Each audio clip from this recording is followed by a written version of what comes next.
ஒரு காலத்தில் சிறிய பச்சை தவளை ஒன்று பெரிய கனவுகளுடன் குளத்தில் வாழ்ந்து வந்தது. அந்த சிறிய பச்சை தவளை மற்ற எல்லா தவளைகளையும் விட உயரமாக குதிக்க விரும்பியது. முதலில் அது மிக உயரமாக குதிக்க முடியவில்லை.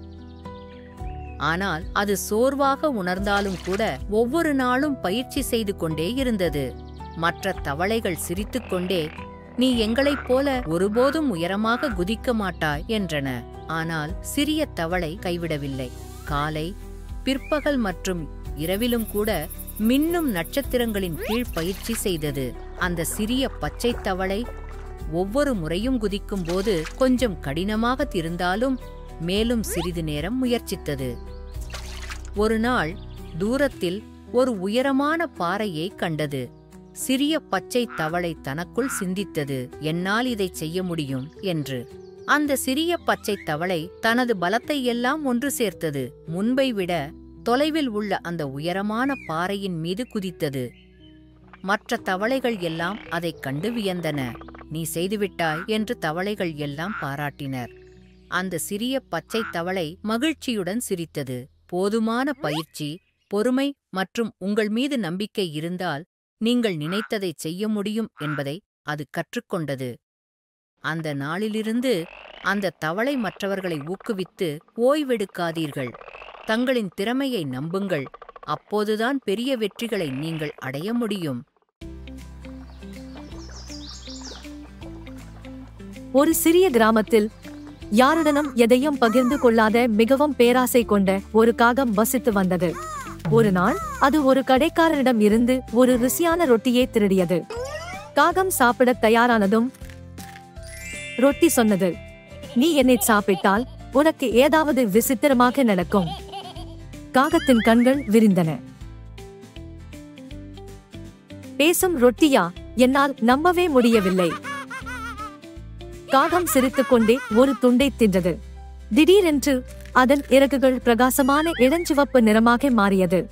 அதன் கொக்கு நீல நிறமாக மாறியது. அதன் வால் பச்சை நிறமாக மாறியது. மற்ற பறவைகள் அதை பறக்கும் வானவில் என்று கூறி சிரித்தன. காகம் பயந்து போய் சிகிச்சைக்காக கெஞ்ச ஆரம்பித்தது. ரொட்டி சிரித்தது. "ஹா ஹா ஹா, ஒரு வாரத்திற்கு உணவை பகிர்ந்து கொள்ளுங்கள்." காகத்திற்கு உணவை பகிர்ந்து கொள்ள பிடிக்கவில்லை.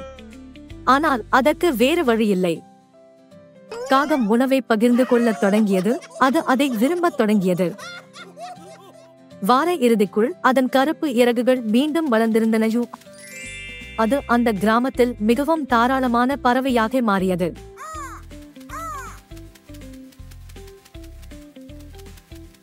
காகம் கற்றுக்கொண்டது, பேராசை உன்னை முட்டாளாக்குகிறது, ஆனால் பகிர்தல் உன்னை பிரகாசிக்கச் செய்கிறது.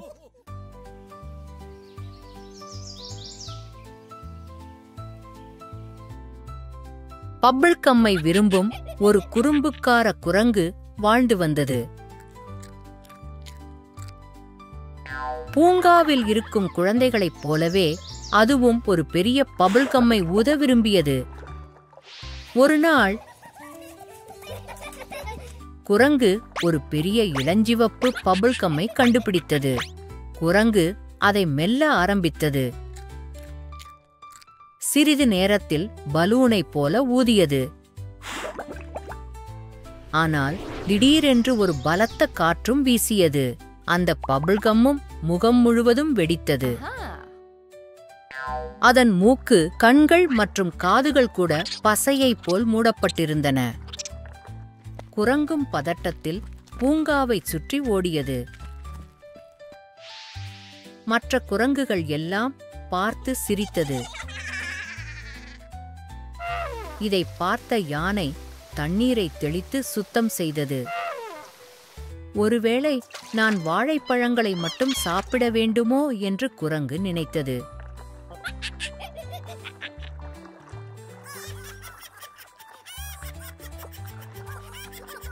குரங்கு கற்றுக்கொண்டது, சில விஷயங்கள் நமக்கு விளையாட்டாகத்தான் தெரியும், ஆனால் அதில் சிக்கினால்தான் அதன் விபரீதம் புரியும்.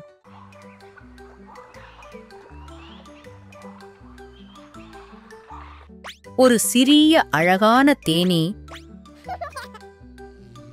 பெரிய தேன்கூட்டில் வசித்து வந்தது. அனைத்து தேனீக்களும் தேன் சேகரிக்க ஒன்றாக வேலை செய்து கொண்டிருந்தன. அப்போது அந்த சிறிய அழகான தேனீயும் உதவ விரும்பியது. ஆனால் மற்ற தேனீக்கள் சொன்னது, நீ மிகவும் சிறியதாக இருக்கிறாய். தேன் சேகரிக்க நீண்ட தூரம் செல்ல வேண்டும். உன்னால் நீண்ட நேரம் பறக்க முடியாது. அந்த அழகான தேனீயும் சோகமானது. ஆனால் அது தன் முயற்சியை கைவிடவில்லை. ஒருநாள் பலத்த காற்றும் வீசியது. அன்று அந்த இருண்ட காட்டின் அருகே பூக்களும் கீழே விழுந்தது. தேனீக்கள் எல்லாம் அங்கு செல்ல பயந்தது. ஆனால் நமக்கு இன்னும் தேன் தேவைப்படுகிறது என்று ராணி தேனீ சொன்னது. அந்த இடம் மிகத் தொலைவில் இருக்கிறது. சிறிய தேனீ சொன்னது, நான் போகிறேன் என்று. தேனீ மெதுவாக காட்டுக்குள் பறந்து சென்றது. செல்லும் வழியில் தரையில் பூக்களைக் கண்டது. பூக்களில் இருக்கும் தேனை எடுத்துக்கொண்டு கூட்டிற்கு பறந்து வந்தது. மீண்டும் மீண்டும் சென்று தேனை எடுத்து தனது கூட்டில் சேகரித்து வைத்தது. தேனீயின் கடின உழைப்பால் அனைவருக்கும் போதுமான அளவிற்கு தேன் இருந்தது.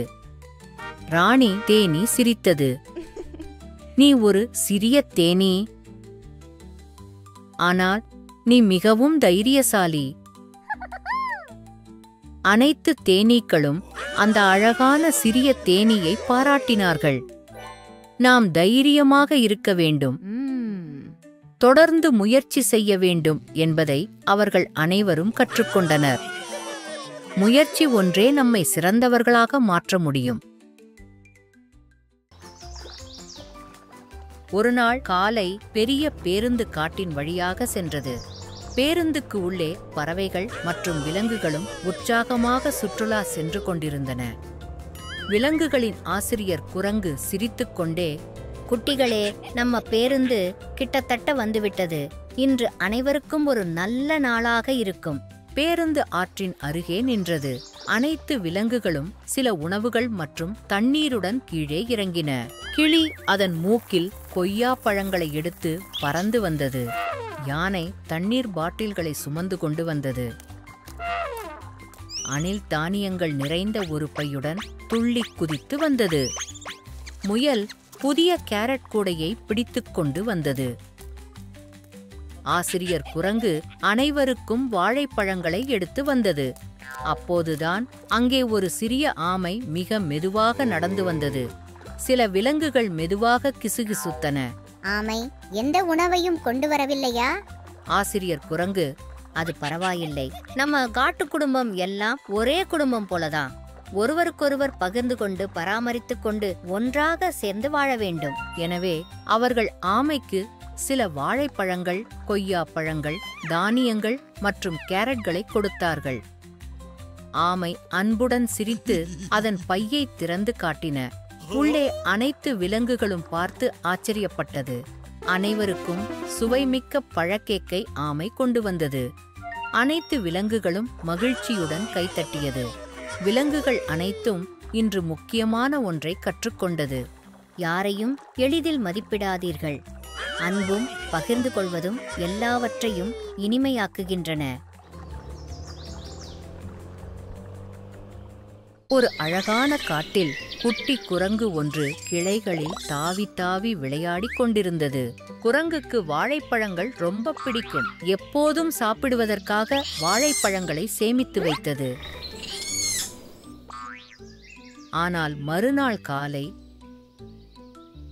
குரங்கு திரும்பி வந்து பார்த்தபோது வாழைப்பழங்கள் காணவில்லை. என் வாழைப்பழங்களை யார் எடுத்தார்கள் என்று குரங்கு யோசித்தது. குரங்கு புலியிடம், நீ என் வாழைப்பழங்களை எடுத்தாயா? இல்லை என்று புலி அன்பாகச் சொன்னது. எனக்கு இறைச்சிதான் பிடிக்கும், வாழைப்பழங்கள் அல்ல. பின்னர் குரங்கு யானையிடம் கேட்டது, நீ என் வாழைப்பழங்களை எடுத்தாயா? இல்லை என்று யானை சொன்னது. நான் இலைகளையும் கரும்புகளையும் மட்டும்தான் சாப்பிடுவேன். குரங்கு தரையில் வாழைப்பழத் தோல்களைக் கண்டது. அந்த வாழைப்பழத் தோல்களை பின்தொடர்ந்து சென்று பார்த்தது. ஆமை ஒன்று ஒரு பாறைக்கு பின்னால் ஒளிந்து கொண்டு வாழைப்பழத்தை சாப்பிட்டு கொண்டிருந்தது. நீ என் வாழைப்பழங்களை என்னை கேட்காமலேயே என்னெடுத்துக் கொண்டாய் என்று குரங்கு ஆமையிடம் கேட்டது. ஆமை கீழே பார்த்தது. எனக்கு பசி எடுத்தது, அதனாலதான் நான் கேட்காமல் எடுத்து சாப்பிட்டேன். குரங்கு மெதுவாக ஆமையிடம் சொன்னது, நீ என்னிடம் கேட்டிருக்க வேண்டும். பசி இருந்தால் கூட திருடி சாப்பிடுவது தப்பு. ஆமை வருத்தப்பட்டது. மன்னிக்கவும், இன்னும் நிறைய வாழைப்பழங்களை சேகரிக்க நான் உங்களுக்கு உதவி செய்கிறேன். குரங்கு ஆமையை மன்னித்துவிட்டது. அன்றிலிருந்து ஆமை உணர்ந்தது, திருடுவது தவறு. எப்போதும் உங்களுக்கு தேவையானதை கேட்க பழகிக் கொள்ளுங்கள்.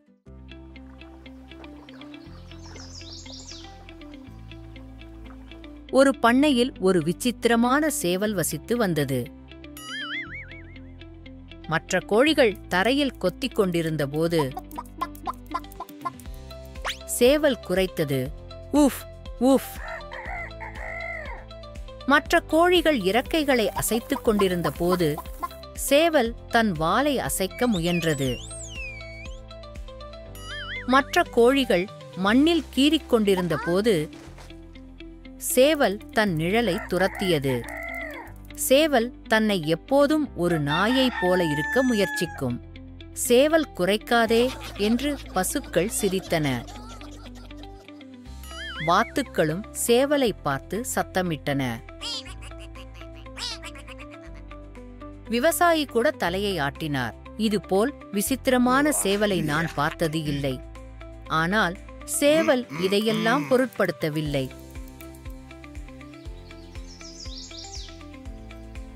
ஒரு தந்திரமான நரி உணவிற்காக பண்ணைக்குள் வந்தது. கோழிகளை சாப்பிட விரும்பியது. மற்ற கோழிகள் பயத்தில் இங்குமங்கும் படபடக்க ஆரம்பித்தது. உதவி உதவி என்று கத்தின. நரி கோழிகளை துரத்தியது. திடீரென்று ஊஃப் ஊஃப் ஊஃப் சத்தம் கேட்டது. நாயைப் போல சேவல் குரைத்து கொண்டு நரியை துரத்தியது. நரி பயத்தில் நின்றது. என்ன, கோழி நாயைப் போல குரைக்கின்றதே? நரி தன் உயிரை காப்பாற்றிக் கொள்ள ஓடியது. பண்ணையும் பாதுகாப்பாக இருந்தது. அன்று முதல் சேவலை எல்லோரும் ஒரு வீரனாக கருதினர். அனைவரும் உனக்கு எதிராக இருந்தாலும் உன் இருப்பை மாற்றிக்கொள்ளாதே.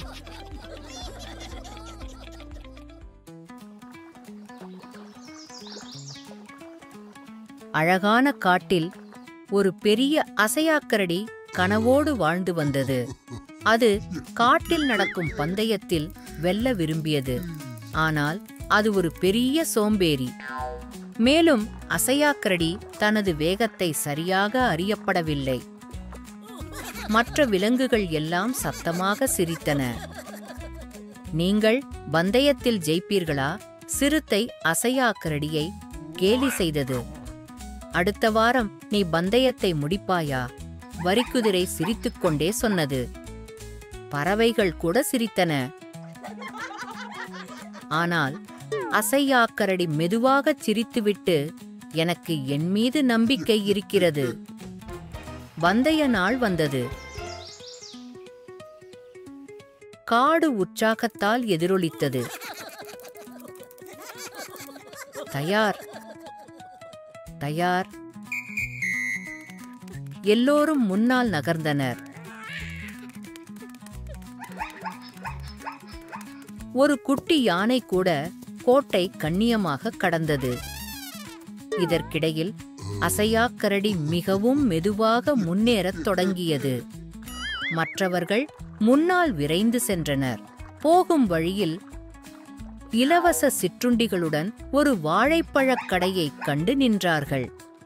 அதை அனைத்தையும் சாப்பிட்டு ஒரு குட்டி தூக்கத்தை போட்டார்கள். சிற்றுண்டி இல்லாமல், தூக்கம் இல்லாமல், கவனம் சிதறாமல் முன்னோக்கி நகர்ந்து கொண்டே இருந்தது. சில மணிநேரங்களுக்குப் பிறகு அசையாக்கரடி இறுதிக்கோட்டை முதலில் கடந்தது. அனைவரும் ஆரவாரம் செய்தனர். வேகமான அசையாக்கரடி என்று எல்லோரும் கற்றுக்கொண்டார்கள். கவனமுடன் மற்றும் நம்பிக்கையுடன் செயல்பட்டால் எந்த ஒரு பந்தயத்தையும் வெல்ல முடியும். ஒரு அழகான காட்டில் சிறிய கிளி ஒன்று தனது குடும்பத்துடன் உயரமான மரத்தில் வசித்து வந்தது. அது பிரகாசமான பச்சை நிறத்தில் இருந்தது. சுறுசுறுப்பாகவும் மற்றும் நிறைய பேசவும் விரும்பியது. ஆனால் அதுக்கு ஒரு சிறிய பிரச்சனை இருந்தது. அது யார் சொல்வதையும் கேட்க விரும்பவில்லை. அம்மா கிளி சொன்னது, மரத்தின் துளையிலிருந்து அதிக தூரம் பறக்காதே. அது தலையசைத்தது. ஆனால் அதனை கேட்காமல் பறந்து சென்றுவிடும். தாத்தா கிளி எச்சரித்தது, புயல் வருகிறது, நீ அருகில் இரு என்று. சிறிய கிளி சிரித்துக்கொண்டே, நான் நலமாக இருப்பேன் என்றது. ஒரு மாலை நேரம் அந்த சிறிய கிளி தூரத்தில் ஒரு மரத்தில் பளபளப்பான சிவப்பு பழத்தைக் கண்டது. யாரிடமும் சொல்லாமல் அந்த பழத்தை சாப்பிட உற்சாகமாக பறந்து சென்றது. திடீரென்று கருமேகங்கள் வானத்தை சூழ்ந்தன. மழையும் பெய்தது, காற்றும் வீசியது, மின்னலும் மின்னியது. சிறிய கிளி வழிதவறிச் சென்றது. தனது வீட்டுக்கு போகும் வழியையும் மறந்தது. சிறிய கிளிக்கு குளிராகவும் சிறிது பயமாகவும் இருந்தது. பின்னர் கிளி தனது குடும்பத்தினரின் வார்த்தைகளை நினைத்து பார்த்தது.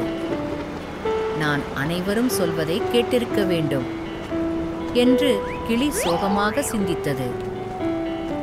அப்போதுதான் அம்மா கிளியும் தாத்தா கிளியும் மழையில் சிறு கிளியை தேடினார்கள். பின்னர் கிளியை கண்டுபிடித்தார்கள். அவர்கள் அந்த சிறு கிளியை பாதுகாப்பாக வீட்டிற்கு அழைத்துச் சென்றார்கள் மற்றும் அவர்களின் சூடான இறகுகளால் அணைத்துக் கொண்டார்கள். சிறிய கிளி தனது தவறை உணர்ந்தது. மன்னிக்கவும், நான் உங்கள் பேச்சை கேட்டிருக்க வேண்டும் என்று சொன்னது. சிறிய கிளி கற்றுக்கொண்டது, பெரியவர்களின் வார்த்தைகளை எப்போதும் கேட்க வேண்டும். ஒரு அழகான நகரத்தில் ராகுல் என்ற சிறுவன் வசித்து வந்தான்.